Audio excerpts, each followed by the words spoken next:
So కోడ్9 డెస్టినేషన్లో రీసెంట్గా ఎవరైతే అఖిల్ అనే పర్సన్ జాయిన్ అయ్యి ఒక కోర్స్ నేర్చుకుని షార్ట్ టైంలోనే ప్లేస్ అవ్వడం జరిగింది. తనతో పాటు తన పేరెంట్ కూడా ఇక్కడ దాకా వచ్చారు. ఒక పేరెంట్ వచ్చి పిల్లలకు సంబంధించి ఫీడ్బ్యాక్ ఇవ్వడం, అది కూడా కోడ్9 డెస్టినేషన్ వాళ్ళకి ఏ విధంగా హెల్ప్ అవుతుంది అన్న వాటిపైన మాట్లాడడానికి మనతో పాటు ఉన్నారు. నిజంగా ఇది ఒక ప్రౌడ్ మూమెంట్. సో ఒక్కసారి ఆవిడతో ఇంటరాక్ట్ అవుదాం. నమస్తే ఆంటీ. అందరికీ నమస్కారం. Thank you. సో ఎక్కడి నుంచి వచ్చారు మీరు? మేము విజయవాడ నుంచి వచ్చారు. అవును. ఓకే, అనుకున్నారా అఖిల్ ఇంత త్వరగా రీచ్ అవుతాడు, త్వరగా జాబ్ క్రాక్ చేస్తాడు అనుకున్నారా? జాబ్ వస్తుంది అనుకున్నారా? అనుకున్నారు. ఓకే, ఏ విధంగా అనిపించింది? అంటే తను బీటెక్ ఫైనల్ ఇయర్లోనే కోడిజ్ఞాన్ నుంచి వాళ్ళ కాలేజీని అప్రోచ్ అయ్యారు అని చెప్పారు. తర్వాత విజయవాడ అనేసరికి మేము కొంచెం అందరూ ఇలా కోచింగ్ అంటే హైదరాబాదు, బెంగళూరు అలా వెళ్ళి తీసుకుంటే త్వరగా జాబ్స్ వస్తాయి కదా, విజయవాడ అంటే అనిపించింది మాకు. మా నెగిటివ్ ప్లేస్ అమరావతి అండి. అమరావతికి విజయవాడ దగ్గర కాబట్టి అని తనేంటంటే లాంగ్ వెళ్ళటానికి కూడా ఇష్టపడలేదు. ఫస్ట్ నుంచి దగ్గరుండే చదువుకున్నాడు కాబట్టి మేము కూడా వాడికి కూడా దగ్గర బాగుంటుంది అనిపించింది. కానీ మాకు విజయవాడ అంటే నేను గ్రూప్స్ లో చేస్తూ ఉంటానండి. చాలా మంది పిల్లలు హైదరాబాదు, బెంగళూరు అట్లా కోచింగ్కి వెళ్ళారని చెప్తూ ఉంటారు. వీడేంటి విజయవాడ అన్నాడు అనుకున్నాము. ఇంకోటి ఏంటంటే ఫ్రీ కోచింగ్ మమ్మీ అని చెప్పాడు. అప్పటికి ఇంకా బీటెక్ అయిపోలేదు కాబట్టి మనకి దగ్గరలోనే ఉంది కాబట్టి వెళ్తున్నాడు అనుకున్నాం. 3 months వెళ్ళాడు. ఇంకా వెళ్ళినప్పుడు కూడా వాడు 1 నెల హాస్టల్లో ఉన్నాడు. తర్వాత ఇంటి దగ్గర నుంచే వెళ్ళాడు అనమాట. ఇంకా అక్కడ చెప్పేవాళ్ళు కానీ ఎలా ఉన్నారు ఏంటి నానని నేను వాడితో రోజు మాట్లాడుతూ ఉండేదాన్ని. చెప్పే ఫ్యాకల్టీ కానీ మంచిగా చెప్తూ ఉంటారు మమ్మీ.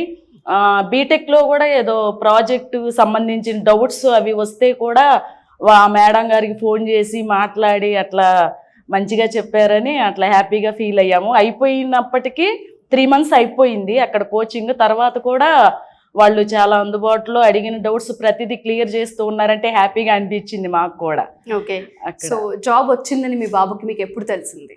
తర్వాత హైదరాబాద్ తను ఖాళీగా ఉండటం ఎందుకు బీటెక్ అయిపోయింది వెళ్ళాడు. అక్కడికి వెళ్ళినప్పుడు ఇట్లా ఏవో లింక్స్ అలా పెట్టారు మమ్మీ వచ్చిందని చెప్పాడు. చాలా వాటికి అప్రోచ్ అయ్యాడు వాడు. అయిపోయిన వెంటనే రావాలని అనుకున్నాం మేము కూడా. తర్వాత ఇలా దీని ద్వారా వచ్చింది అని చెప్పేసి విజయవాడలో నేర్చుకున్న ఆ కోడిజ్ఞాన్ నుంచి వచ్చిందని మేము కూడా చాలా హ్యాపీగా ఫీల్ అయ్యాం. దగ్గర విజయవాడ అంటే ఏముందిలే అనుకున్నాము, కానీ అదే విజయవాడలో దగ్గరలో అక్కడ నేర్చుకున్న దాని ద్వారానే బెంగళూరులో ఇట్లా కంపెనీలో వచ్చిందంటే చాలా హ్యాపీగా అనిపించింది మాకు కూడా రావటానికి. అంటే ఫంక్షన్ అని కాదు కానీ రావాలి చూడాలి అని అనిపించింది మాకు కూడా. గ్రేట్ అండి, ఒక పేరెంట్ వచ్చి స్టూడెంట్ గురించి అలా మాట్లాడడం. అంతకు మించిన సక్సెస్ ఇంకేం ఉండదు పిల్లలకి. ప్రతి పేరెంట్ కూడా ఎండ్ ఆఫ్ ద డే వాళ్ళ పిల్లలకి జాబ్ అయి చూస్తూ ఉంటుంటారు. ఎంత చదివించినప్పటికీ కూడా మంచి కంపెనీలో ప్లేస్ అవ్వాలి, మంచి ఇన్స్టిట్యూట్ దొరికితే బాగుండని వెతుకుతూ ఉంటారు. ప్రతి పేరెంట్ కూడా ఒక తల్లిగా మీరేం చెప్తారు? సహజంగా ఏ పేరెంట్ అయినా పిల్లలు చదివిన వెంటనే మంచి కంపెనీలో రావాలి, పిల్లలకి చదివిన వెంటనే ఆ చదివిన దానికి తగిన ఉద్యోగం రావాలని ప్రతి పేరెంట్ కోరుకుంటారు కామన్గా.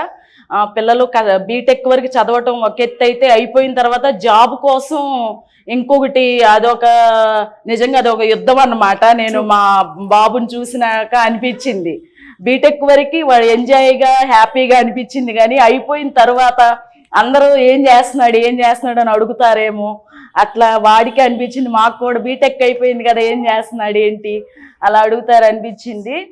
ప్రతి పేరెంట్ పిల్లలు చదివించేది ఎందుకు మంచి జాబ్ చెయ్యాలి, మంచి ప్యాకేజ్తో ఉండాలని కామన్గా ప్రతి తల్లిదండ్రులు కోరుకునేది అదే కోరుకుంటాము. మేము కూడా అట్లానే అనుకున్నాము. ఏదైనా పేరెంట్స్ పిల్లలు అనుకున్నది సక్సెస్ అయితే అంతకంటే ఆనందం ఇంకొకటి ఉండదు. చాలా థ్యాంక్ యూ అండి, ఇక్కడ దాకా వచ్చి మీ బాబు గురించి ఫీడ్బ్యాక్ ఇచ్చి కోడ్9 డెస్టినేషన్ అనేది మా అబ్బాయి ఫ్యూచర్కి హెల్ప్ అయిందని చెప్పడం చిన్న విషయం కాదు. సో ఎవరైతే ఆడియన్స్ మా ఈ వీడియో చూస్తూ ఉంటుంటారో అఖిల్ వాళ్ళ పేరెంట్స్ ఏదైతే చెప్తూ ఉన్నారో దయచేసి 1కి 4 సార్లు వీడియో రిపీట్ చేసి వింటూ ఉండండి. ఇక్కడ కనుక జాయిన్ అవుతే స్కిల్తో పాటు మనకి చాలా విషయాలపైన అవగాహన కల్పిస్తూ ఉంటుంటారు. ఎస్పెషల్లీ మంత్కి 30+ డ్రైవ్స్ ఇక్కడ జరుగుతూ ఉన్నాయని ప్రతి స్టూడెంట్ కూడా ఫీడ్బ్యాక్లో మనం వింటూ ఉన్నాము. ఇది ఫేకా లేదంటే కావాలని వీడియోస్ చేస్తున్నారు అనుకునే వాళ్ళు కూడా ఉంటూ ఉంటారు. ఒక మదరే వచ్చి విజయవాడ నుంచి బెంగళూరులో ఫీడ్బ్యాక్ ఇస్తున్నారు. సో దీన్ని బట్టి మీకు అర్థం అవ్వాలి రెసిషన్ ఉన్న టైంలో కూడా కోగ్నాన్ ప్రతి స్టూడెంట్కి ఏ విధంగా హెల్ప్ అవుతుంది, వాళ్ళ ఫ్యూచర్కి ఎటువంటి పునాది వేస్తున్నది ఈ వీడియో త్రూ మీకు అర్థమవుతూ ఉంటుంది. కింద స్క్రోల్ అవుతున్న కాంటాక్ట్ నెంబర్ని కనుక కాంటాక్ట్ చేస్తే 20-25 స్టూడెంట్స్ ఎవరైతే ఉంటూ ఉంటారో వాళ్ళందరికీ బెస్ట్ డెస్టినేషన్ అవుతుందని చెప్పడంలో ఎటువంటి అతిశయోక్తి లేదు. Thank you aunty, thank you so much.